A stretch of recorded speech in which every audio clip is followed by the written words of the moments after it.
Hello. Welcome to Two Camera Chaps. We're back. New studio, Stu. Well, actually, it's the same studio, mate. It's just upstairs. Yeah, bit warmer up here. Yeah, it's nice and cosy, isn't it? I was going to say, if you like the other studio, say in the comments, but I'm not going to listen to you anyway because I was freezing down there. You're rude to this one. This is better. This is better. Yeah. Anyway, today we're here talking about 32-bit float recording. Yeah. What's all the fuss about?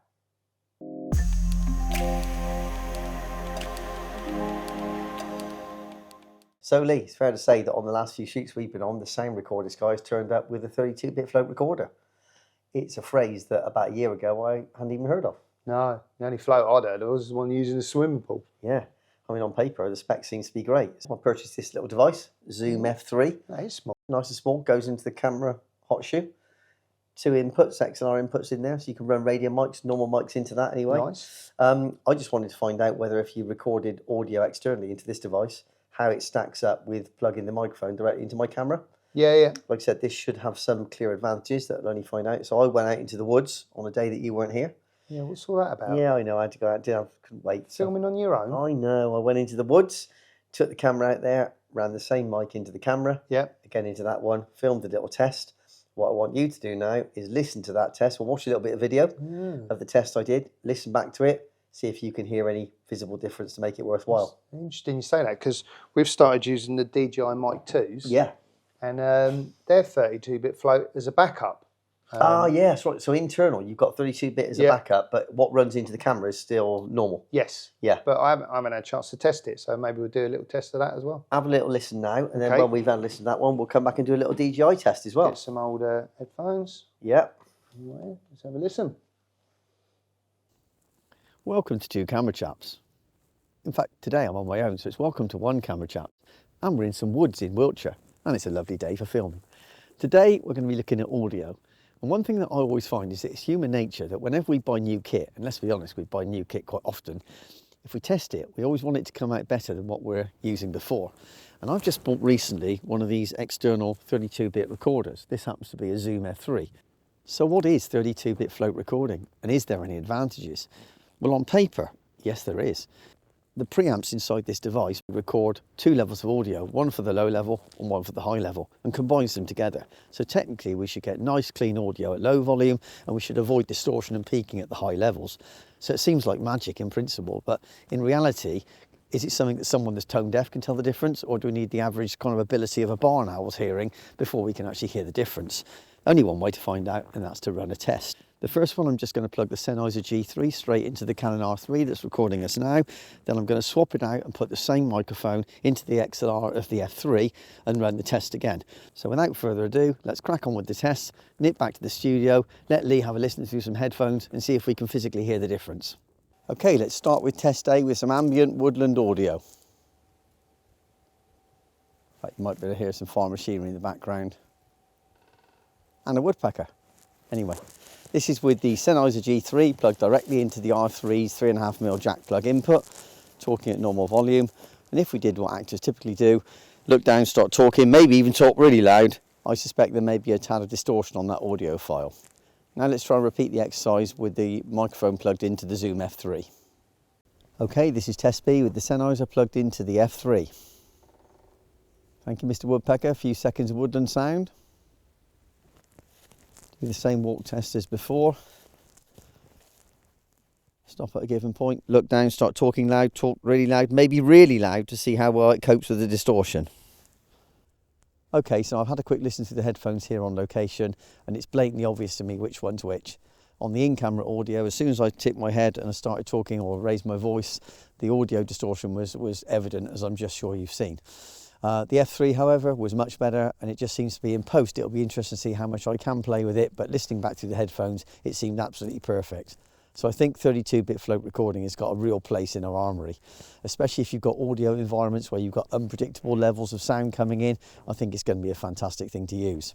I want to nip back to the studio now and have a chat with Lee about the pros and cons of recording internally versus externally, because it's not always clear cut. Although I think at the moment, from what I've just heard, if you're just comparing the quality of the audio, 32-bit float audio wins every time. Well then, what do you reckon? Rubbish, wasn't it?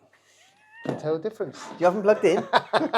Must admit, I don't think I've ever seen or listened to a test regarding cameras that's so night and day. No. I mean, that is just unbelievable. The in-camera audio was shot, wasn't it? It's gone. It's not Yeah. recoverable. I mean, that waveform, it's almost like when you clip the highlights on the camera, isn't it? It's gone. The information isn't there. Yeah. And all I didn't do anything fancy. I just pulled the file straight off, put it into Resolve, and that was all the information was there.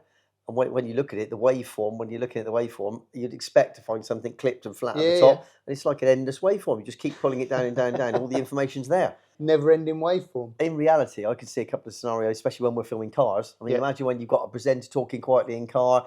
Sometimes you've had a radio mic in the engine bay. You've had another one by the exhaust. Yeah. As soon as they switch on the engine and blip the exhaust, it's all gone. It's all gone. So I can see this being really good for that anyway. Or you have to have the level so high, so low, that when the engine goes loud, you can hear it. Yeah. And you can't hear nothing else. Yeah, exactly. Yeah. I wonder what sound men are thinking about it. I mean, like, obviously the guys are turning up, so they're probably making their jobs easier by doing it. I don't think for 1 minute this is going to actually replace your sound man. No. But I think for guys, solo operators, that are maybe just running one or two mics into that, it's going to give you the best opportunity of having decent quality audio. There's an unmistakable difference. Yeah. It's not all roses. I mean, at the end of the day, yes, that's small, lightweight, goes on top of the camera. Downsize, I suppose, is one more thing to go wrong. Another set of batteries.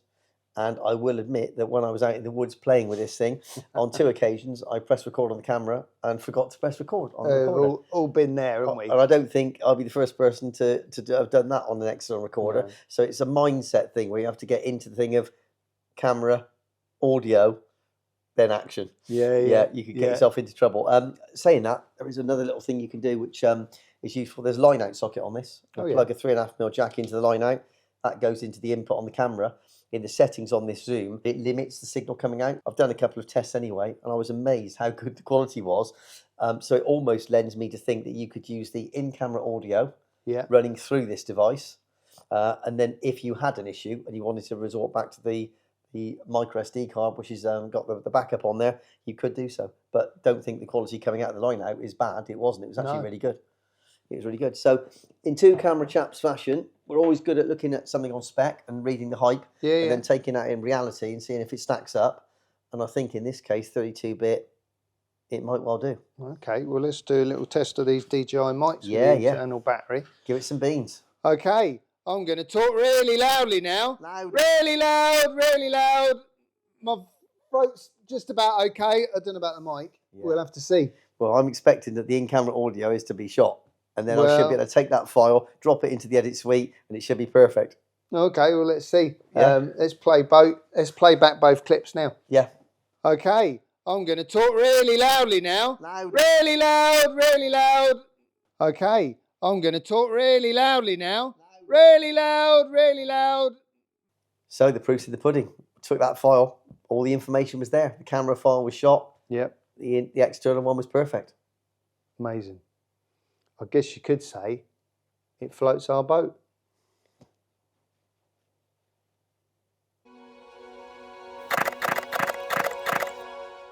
I guess you could say, Stu, it floats our boat. It does, and on that note, we'll finish. I can't say on that note, can we? Where did I get that from? Like Jeremy Clarkson. Yeah, it was. Jesus Christ, that come out of nowhere.